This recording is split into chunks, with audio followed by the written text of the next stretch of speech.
News one north ইষ্টৰ আজিৰ এই প্ৰতিবেদনলৈ আপোনাক স্বাগতম। আপুনি চাই আছে দেশৰ এটা অগ্ৰণী নিৰ্ভীক নিৰপেক্ষ channel news one north east. Zubeen গাৰ্গৰ মৃত্যু তদন্তৰ সন্দৰ্ভত প্ৰতিক্ৰিয়া প্ৰকাশ কৰিছে মুখ্যমন্ত্ৰী ডক্টৰ হিমন্ত বিশ্ব শৰ্মাই।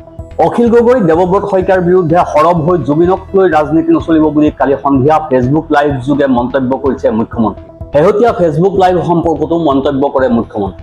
শেহতীয়া ফেচবুক লাইভত মুখ্যমন্ত্ৰীয়ে এটা কথা উল্লেখ কৰা বুলি কয় যে আমি সকলো জুবিন গাৰ্গৰ অনুৰাগী। কোনোবা এজনে ভাবিব পাৰে মই বেছি ডাঙৰ অনুৰাগী, কোনোবা এজনে ভাবিব পাৰে মোতকৈ আৰু কোনো ডাঙৰ অনুৰাগী নাই। কিন্তু প্ৰকৃত সত্যটো হ'ল যে প্ৰতিগৰাকী অসমবাসী জুবিন গাৰ্গৰ অনুৰাগী। আমি কোনো বেছি নহয়, কোনো কম নহয়। মুখ্যমন্ত্ৰী শৰ্মাই কয় যে আপোনালোকক জনাবলৈ পাই আমি সুখী হৈছোঁ যে জুবিনক ন্যায় দিয়াৰ ক্ষেত্ৰতো আমি আৰু এটা ডাঙৰ কাম কৰিবলৈ সক্ষম হৈছোঁ, ন্যায়িক তদন্ত। প্ৰথমবাৰৰ বাবে গুৱাহাটী উচ্চ ন্যায়ালয়ৰ মাননীয় ন্যায়াধীশগৰাকীক আমি আহ্বান জনাইছিলোঁ যে জুবিন গাৰ্গৰ মৃত্যু তদন্ত কৰিবলৈ এখন ন্যায়িক আয়োগ গঠন কৰিব লাগে আৰু এই ন্যায়িক আয়োগত অৱসৰপ্ৰাপ্ত ন্যায়াধীশ নহয়, হাইকোৰ্টৰ বৰ্তমানৰ ন্যায়াধীশ এজনক নিযুক্তি দিব লাগে। আমাৰ এই অনুৰোধত মাননীয় উচ্চ ন্যায়ালয়ৰ মুখ্য ন্যায়াধীশ ডাঙৰীয়াই জাষ্টিছ সৌমিত্ৰ শইকীয়াক এই আয়োগখনৰ অধ্যক্ষতা কৰিবলৈ অনুমোদন জনাইছে। যিসকল লোকে এই বিষয়ত দৃষ্টি ৰাখে তেওঁলোকে নিজেই জানে যে হাইকোৰ্টৰ চিটিং জাজে জুডিচিয়েল কমিশ্যন হেড কৰা আমাৰ ৰাজ্যত ক'ৰবাত আগত এবাৰ বা দুবাৰ হ'ব পাৰে, কিন্তু ই স্বাভাৱিক নহয়। অহাকালি আমি জাষ্টিছ সৌমিত্ৰ শইকীয়া আয়োগ গঠন কৰিম। মই গুৱাহাটী উচ্চ ন্যায়ালয়ৰ মাননীয় মুখ্য ন্যায়াধীশ ডাঙৰীয়াক ধন্যবাদ জনাইছোঁ বুলি মুখ্যমন্ত্ৰীয়ে ফেচবুক লাইভত কয়। এতিয়া যিসকলে ইউটিউব, ফেচবুক, টুইটাৰত জুবিনৰ হত্যাৰ বিষয়ে বিভিন্ন তথ্য দাঙি ধৰিছে, এতিয়া তেওঁলোকৰ দায়িত্ব হ'ব যে তেওঁলোকে সেই আয়োগৰ সন্মুখত গৈ শপতনামা দাখিল কৰা। আপোনালোকক জনাবলৈ পাই মই সুখী হৈছোঁ যে জুবিনক ন্যায় দিয়াৰ ক্ষেত্ৰত আমি আৰু এটা ডাঙৰ কাম কৰিবলৈ সক্ষম হৈছোঁ, ন্যায়িক তদন্ত। প্ৰথমবাৰৰ বাবে গুৱাহাটী উচ্চ ন্যায়ালয়ৰ মাননীয় মুখ্য ন্যায়াধীশগৰাকীক আমি আহ্বান জনাইছিলোঁ যে জুবিন গাৰ্গৰ মৃত্যুৰ তদন্ত কৰিবলৈ এখন জুডিচিয়েল কমিশ্যন, ন্যায়িক আয়োগ গঠন কৰিব লাগে আৰু এই ন্যায়িক আয়োগত ৰিটায়াৰ্ড জাজ নহয়, অৱসৰপ্ৰাপ্ত ন্যায়াধীশ নহয়, হাইকোৰ্টৰ বৰ্তমান ন্যায়াধীশ এজনক নিযুক্তি দিব লাগে। আমাৰ অনুৰোধত মাননীয় উচ্চ ন্যায়ালয়ৰ মুখ্য ন্যায়াধীশ ডাঙৰীয়াই এজন বিচাৰপতি জাষ্টিছ সৌমিত্ৰ শইকীয়াক এই আয়োগখনৰ অধ্যক্ষতা কৰিবলৈ অনুমোদন জনাইছে।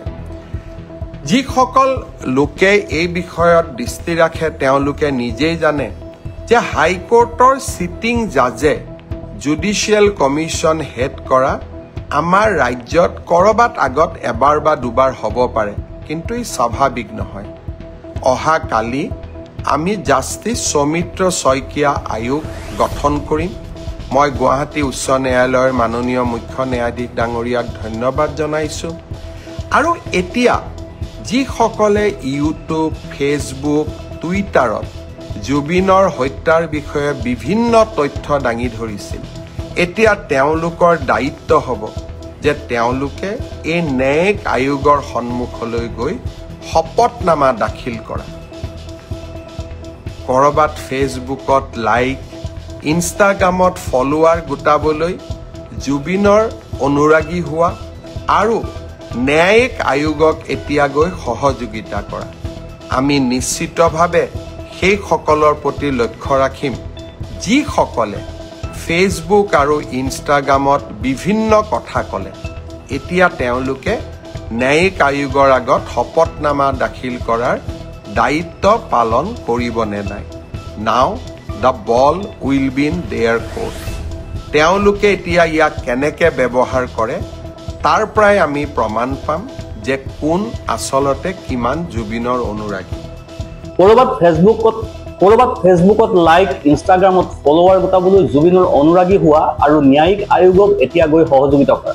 আমি নিশ্চিতভাৱে সেইসকলৰ প্ৰতি লক্ষ্য ৰাখিম যিসকলে ফেচবুক আৰু ইনষ্টাগ্ৰামত বিভিন্ন কথা ক'লে, এতিয়া তেওঁলোকে ন্যায়িক আয়োগৰ আগত শপতনামা দাখিল কৰাৰ দায়িত্ব পালন কৰিবনে নাই। নাও the ball will be in there court. তেওঁলোকে এতিয়া ইয়াক কেনেদৰে ব্যৱহাৰ কৰে তাৰ পৰাই আমি প্ৰমাণ পাম যে কোন আচলতে জুবিনৰ অনুৰাগী। এই ভাষ্য মুখ্যমন্ত্ৰী। তেওঁ লগতে কয়, আৰু বহু ক্ষেত্ৰত মই ভাবোঁ যে জুবিনৰ মৃত্যু, জুবিনৰ হত্যা, দুখজনকভাৱে জুবিন আমাৰ মাজৰ পৰা আঁতৰি যোৱা এই ঘটনাই প্ৰতিজনকে ক'ৰবাত নহয় ক'ৰবাত আমাৰ অন্তৰাত্মাক আঘাত দিছে।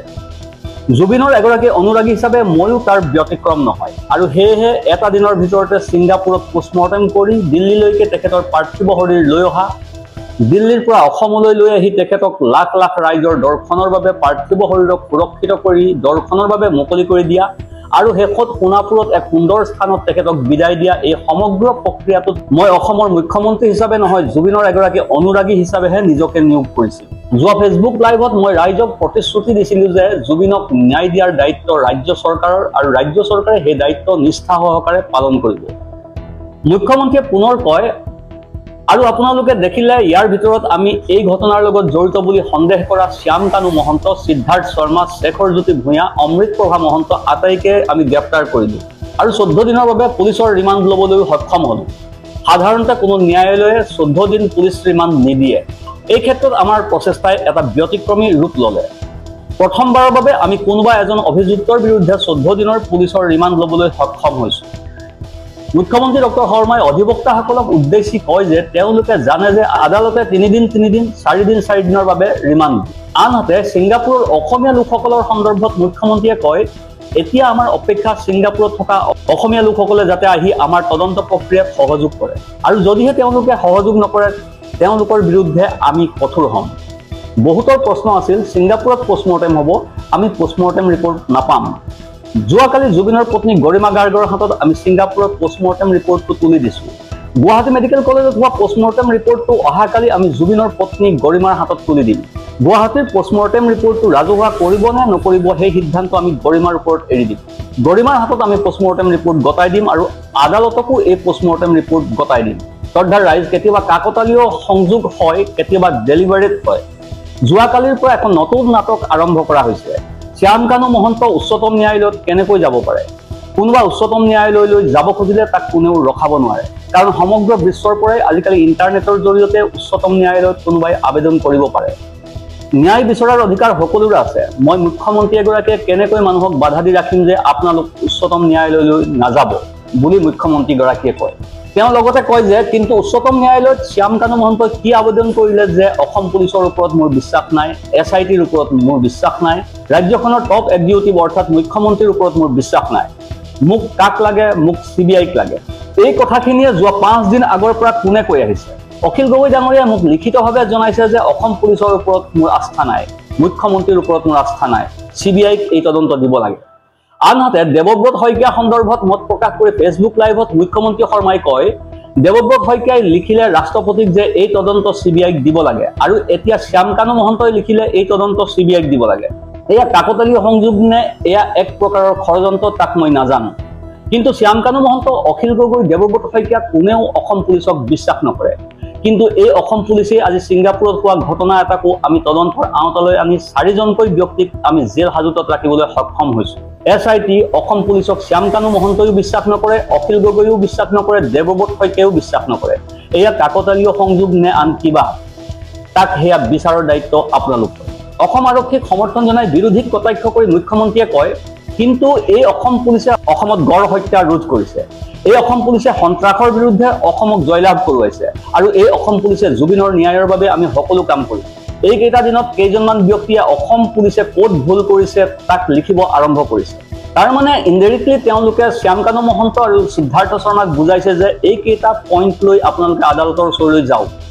এই কুচকাৱাজবিলাক আপোনালোকে কিয় কৰি আছে? আপোনালোকে জুবিনৰ মৃত্যুৰ তদন্ত বিচাৰিছেনে নাই? জুবিনক ন্যায় দিয়াটো বিচাৰিছেনে নাই? মোৰ সন্দেহ থাকি গৈছে। মই আশা কৰিম আপোনালোকে চৰকাৰখনক সহযোগিতা কৰক আৰু এতিয়া আমি জুডিচিয়েল কমিশ্যনো গঠন কৰিলোঁ। ন্যায়িক তদন্ত, কোনে ন্যায়িক তদন্ত কৰিব? গুৱাহাটী উচ্চ ন্যায়ালয়ৰ এজন চিটিং জাজ জাষ্টিছ সৌমিত্ৰ শইকীয়া, তেওঁক আপোনালোকে সহায় কৰক। অসমত 2026ত নিৰ্বাচন হ'ব, আপোনালোকে বিজেপিক হৰুৱাব খোজে। বেলেগ ইছ্যু লওক, ৰাস্তা হোৱা নাই, কাজিৰঙাত কৰিডৰৰ কথা কৈছিল, কৰিডৰ হোৱা নাই, নামৰূপ ফাৰ্টিলাইজাৰ খুলিম বুলি কৈছিল, খোলা নাই, দলং বনাম বুলি কৈছিল, বনোৱা নাই, চাকৰি দিম বুলি কৈছিল, দিয়া নাই, লোন দিম বুলি কৈছিল, দিয়া নাই। জুবিনৰ মৃত্যুক লৈ নিকৃষ্ট ষড়যন্ত্ৰ নকৰিব। 2026ত নিৰ্বাচন হ'ব, আপোনালোকে বিজেপিক হৰুৱাব খোজে। বেলেগ ইছ্যু লওক, ৰাস্তা হোৱা নাই, কাজিৰঙাত কৰিডৰৰ কথা কৈছিল, কৰিডৰ হোৱা নাই, নামৰূপ ফাৰ্টিলাইজাৰ খুলিম বুলি কৈছিল, খোলা নাই, দলং বনাম বুলি কৈছিল, বনোৱা নাই, চাকৰি দিম বুলি কৈছিল, দিয়া নাই, লোন দিম বুলি কৈছিল, দিয়া নাই। জুবিনৰ মৃত্যুক লৈ নিকৃষ্ট ষড়যন্ত্ৰ নকৰিব। Bureau report, news 1 north east.